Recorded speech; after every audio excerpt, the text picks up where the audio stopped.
In this guide, I'm going to show you how to fix Google Chrome opening new tabs so you can stop them from automatically opening.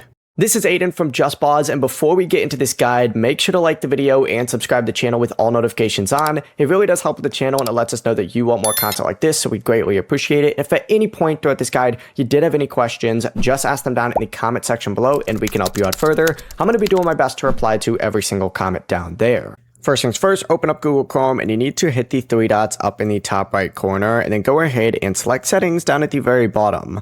On the left, you need to look for on startup right here, selected, and check which startup option is currently selected.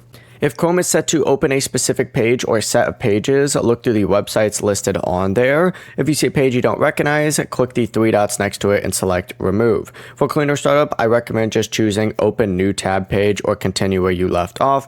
Chrome should now stop opening unwanted pages automatically whenever you launch it. It really is that simple. Before you do leave, make sure to like the video and subscribe to the channel with all notifications on. It really does help with the channel and it lets us know that you want more content like this. We'd greatly appreciate it. And if at any point throughout this guide you did have any questions, just ask them down in the comment section below and we can help you out further. I'm going to be doing my best to reply to every single comment down there. Peace.